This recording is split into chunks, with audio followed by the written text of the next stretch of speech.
Les mercenaires! Aujourd'hui, deux choses importantes. La première, c'est qu'on va parler d'un rappeur que j'aime bien. Comme d'habitude. Ouais, c'est vrai. Mais cette fois-ci, on va l'opposer à un autre rappeur. La deuxième chose, c'est que cette vidéo est un crossover. Vous savez ce que c'est un crossover? Dumps. Non, je parle pas de basket. Un crossover, c'est comme un featuring entre deux superstars ou deux super-héros. Par exemple, Batman versus Superman. Et le crossover de cette vidéo aujourd'hui, ça va être avec mon gars, Taïon.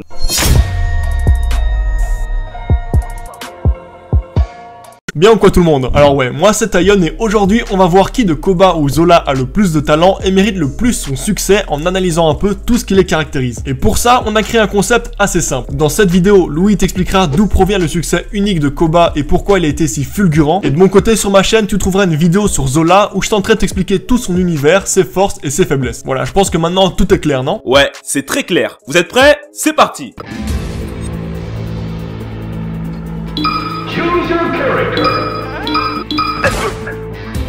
Moi j'ai ce que je te raconte. En vrai si tu béton c'est que t'es con. La prison ça rend pas plus fort, ça fait perdre des thunes et beaucoup de temps. Kobalade est un rappeur du 91, plus précisément d'Evry le Parc aux Lièvres. C'est un jeune originaire du Congo-Brazzaville qui abandonna très tôt les études, à l'âge de 16 ans, pour se consacrer pleinement à sa passion. Ayant des aspirations comme Chief Keef ou Fredo Santana, il a récemment signé sur le label Def Jam. Attends, avant que tu commences vraiment, juste Koba, tu peux m'expliquer? Là, Taïon, je te trouve dur parce que t'attaques direct sur la ceinture. Mais c'est pas parce que ton rappeur a le nom d'un écrivain du 19e siècle qu'il faut que tu te la racontes. Et puis le blast de Kobalade a une signification, ou plutôt il est inspiré de l'œuvre La Planète des Singes et de son méchant qui s'appelle Koba. Alors pourquoi il s'est inspiré de La Planète des Singes? Est-ce parce que ses potes et lui viennent du 91 et que... Non.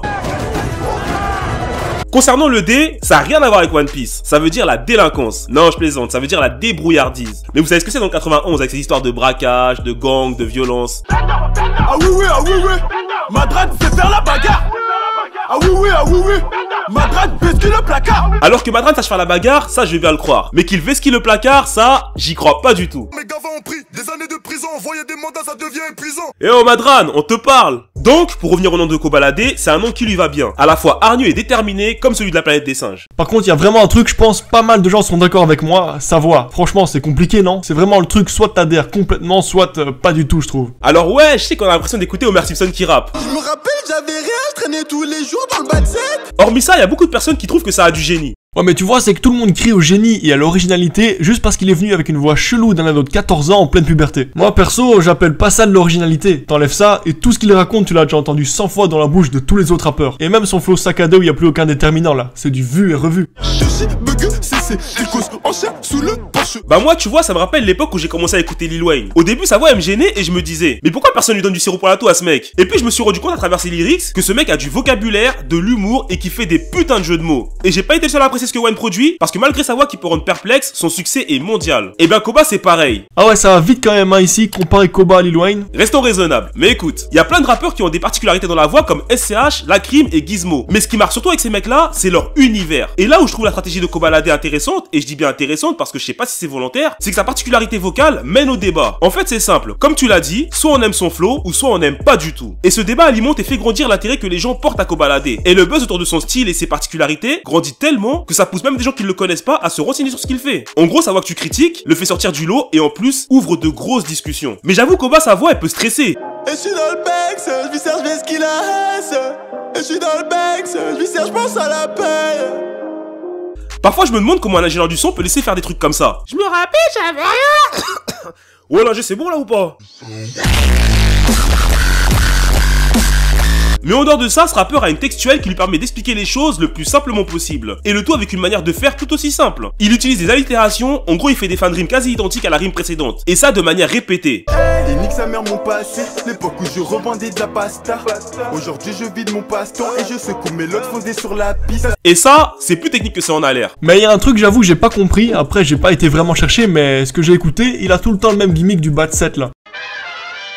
Ok, je vais répondre en deux mots. Seven Binks. Ouais, enfin, t'as juste traduit là. Ouais, c'est vrai, ça veut dire bâtiment 7 en anglais, j'ai juste traduit. Mais en gros, ce bâtiment, c'est pas juste un bâtiment pour Koba. C'est clairement un état d'esprit. C'est là où tout a commencé pour lui. C'est là où il a commencé à vendre, là où il a serré sa première meuf, là où il a obtenu son bac. Ah ouais, le bac, t'es sûr? Bac S, bac ES ou bac L comme Zola? Bon, ok, peut-être qu'il a pas obtenu son bac. En tout cas, Koba a dit clairement qu'il est lié à cette tour. Il défend tellement le bâtiment 7, le mec on dirait il a agent immobilier. Mais surtout, ce qu'il faut savoir avec le Seven Binks, c'est que c'est le nom du groupe dont est issu Kobalade, composé aussi de Kaflo et Chotas. En gros, par exemple, c'est comme si mes voisins et moi demain on crée un groupe de rap et on donne au groupe le nom de notre bâtiment. Vous imaginez?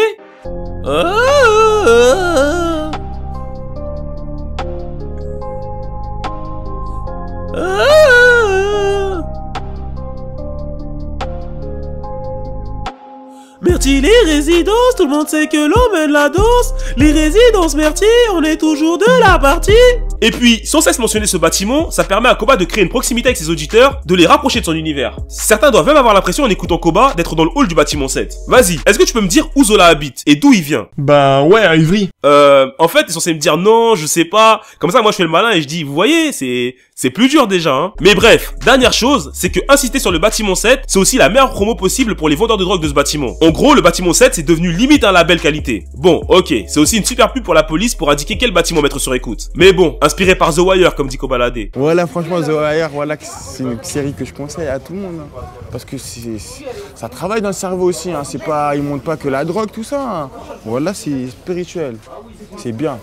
Moi j'aime bien. Les mercenaires, cette vidéo est terminée. Maintenant vous pouvez aller directement sur la chaîne de Taïon pour retrouver sa partie sur Zola qui complète notre vidéo. Elle sera en description et en annotation. D'ailleurs un featuring a été annoncé entre Koba et Zola. En parlant de feat, j'espère que vous avez apprécié cette collaboration avec Taïon. C'est un nouveau concept donc je veux un maximum de retours dans les commentaires et un maximum de pouces bleus. Sur ce les mercenaires, on se dit à plus tard.